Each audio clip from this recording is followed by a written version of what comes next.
నమస్తే, జర్నలిస్ట్ మీ కేఎంఆర్. కార్తీక మాసం అనగానే చాలామంది కులాల వారీగా ఎక్కడెక్కడ ఉన్న ఫ్రెండ్స్ అందరూ కూడా వాళ్ళ ఊరు సొంత గ్రామాలకు వెళ్ళటం, లేకపోతే సొంత ప్రాంతాల్లో ఏదో ఒక తోటలో కార్తీక వన సమారాధన అనే కార్యక్రమాన్ని 4 వారాలు ఉంటుంది. అంటే దీపావళి తర్వాత అమావాస్య నుండి మన నెక్స్ట్ మంత్ అమావాస్య అంటే 4 వారాలు, నెల రోజులు.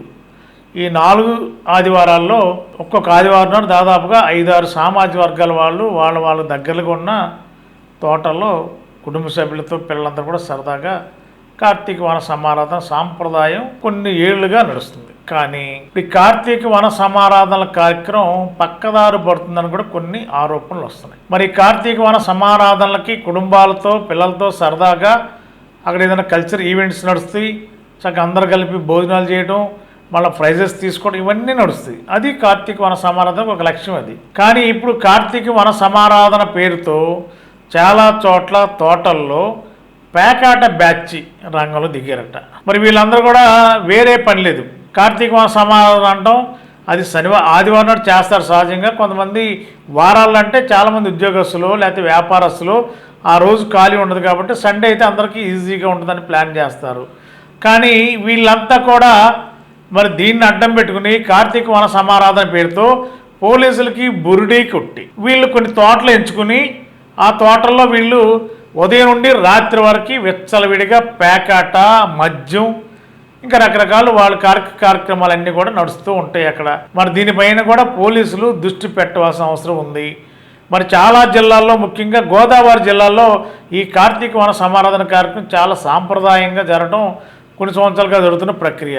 కానీ దీన్ని పక్కదావ పట్టించడానికి పేకాట ట్రయళ్ళు మరి ఈ విధంగా కొన్ని గ్రామాల్లో కొన్ని తోటలను ఎంచుకుని అక్కడ పేకాట ఉదయం సాయంత్రం పేకాటలాడే తీరు చూస్తే ఆ గ్రామస్తులు అక్కడ వందలాది మంది వాహనాలు, ద్విచక్ర వాహనాలు, కార్లని కూడా రావడం చూస్తే ఇది కార్తీక వన సమారాధన లేదంటే పేకాట క్లబ్బా అని కూడా కొన్ని అనుమానాలు వస్తాయని కూడా పరిసర ప్రాంతాల ప్రజానికం భావిస్తున్నారు. మరి ఉమ్మడి పశ్చిమ గోదావరి జిల్లా కానీ, ఉమ్మడి తూర్పుగోదావరి జిల్లా కానీ, అటు రామచంద్రాపురంలో కానీ, అమలాపురం కానీ, మండపేట కానీ, కాకినాడ కానీ, అదేవిధంగా పెద్దాపురం కానీ, అలాగే ఇటు వెస్ట్ గోదావరిలోకి వచ్చేసరికి తాడేపల్లిగూడెం కానీ, భీమవరం కానీ, నరసాపురం కానీ, పాలకొల్లు కానీ, ఇట్లా జిల్లాల వారీగా కాన్స్టిట్యున్సీల వారీగా చూసినా కూడా ఈ గోదావరి జిల్లాలోనే చాలా ప్రాచుర్యం ఉంటుంది ఈ కార్తీక వన సమారాధన. మరి తాడేపల్లిగూడెం దగ్గర ఒక విలేజ్లో మరి నిన్న ఆదివారం నాడు మరి చాలామంది పేకాట ట్రయళ్ళు మరి ఆర్గనైజ్డ్గా, మరి తాడేపల్లిగూడెం అంటేనే పేకాటకి పెట్టింది పేరు. అక్కడ చాలామంది కీలక ఆర్గనైజర్స్ ఉన్నారు. వీళ్ళు పోలీసులు తన వైపు తిప్పుకుని అధికార పార్టీ అండదండలతో మరి కార్తీక వన సమారాధన పేరుతో పేకాట నడుపుతున్నాడు కూడా తెలుస్తుంది. ఇప్పుడు బిల్డింగుల్లోనో లేకపోతే పేకాట క్లబ్బుల్లోనో పేకాట ఆడితే పోలీసులు దాడి ఉంటుందా లేదంటే రాజకీయ నాయకుల ఇబ్బందులు ఉంటాయి అనే దానికంటే కార్తీక వన సమారాధన అంటే ఎవరు అడగరు, రాజకీయ నాయకులు కూడా అడగరు, లేకపోతే రాజకీయ నాయకులు నెలవారీ వాటాలు కూడా ఇవ్వాల్సిన అవసరం ఉండదు. కాబట్టి కొంతమంది కార్తీక వన సమారాధన పేరు మీద ఈ నెల రోజులు చాలా తోటల్ని ముందుగానే తీసుకుని అక్కడైతే భోజనాలు అని చెప్పి రకరకాల ఫ్రెండ్స్ని తెప్పించుకుని భోజనాలు పెడుతూనే మళ్ళీ పేకాట కార్యక్రమాన్ని శిబిరాలు నడుపుతున్నారట. దీనిపైన పోలీసు దృష్టి పెట్టాలి. నిఘా సంస్థ మరి డ్రోన్ కెమెరాస్ తిప్పుతున్నారు కాబట్టి అనేక చోట్ల మరి చాలా తోటల్లో కార్తీక వన సమారాధన జరిగే అన్ని ప్రాంతాల్లో పోలీస్ డ్రోన్స్ నడిపితే ఖచ్చితంగా ఈ కొంతమంది అంటే కార్తీక వన సమారాధన సాంప్రదాయంగా జరిగే ప్రాంతాలు పర్ఫెక్ట్గా జరుగుతున్నాయి. కానీ వీటి ముసుగులోనే కొంతమంది చేస్తున్న పేకాట ట్రయల్ చేసే ఈ పేకాట క్లబ్బుల విషయంలో కూడా మరి పోలీస్ యంత్రాంగం పోలీస్ డ్రోన్లు ఉపయోగిస్తే ఎవరైతే తోటల్లో రోజువారీగా తోటలను తీసుకుని పేకాట ఆడిస్తున్నారు వీళ్ళ ఆటను కట్టించవచ్చు. మరి పోలీస్ డిపార్ట్మెంట్ ఆ విధంగా రంగంలో దిగుతుందా లేదా? ఈ కార్తీక వన సమారాధనకు ఒక 2 వారాలు అయితే అయిపోతుంది కాబట్టి మరి ఈ పేరు మీద ఈ 2 వారాల్లో చాలా జరగచ్చు, లక్షల చేతులు మారుతుంది అంటున్నారు. దీనిపైన కూడా పోలీసు దృష్టి పెట్టాలని పరిసర ప్రాంతాల ప్రజానికం ప్రభుత్వాన్ని కోరుతున్నారు. Thank you.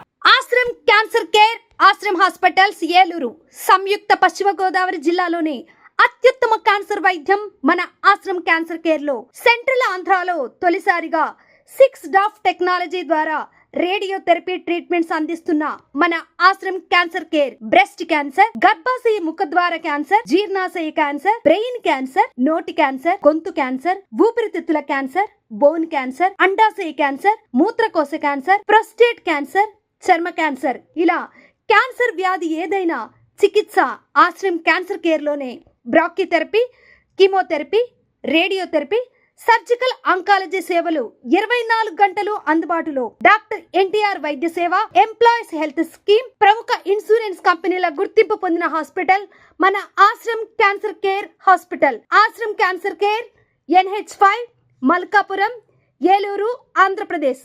Phone numbers 08812 288 299 94910 44836.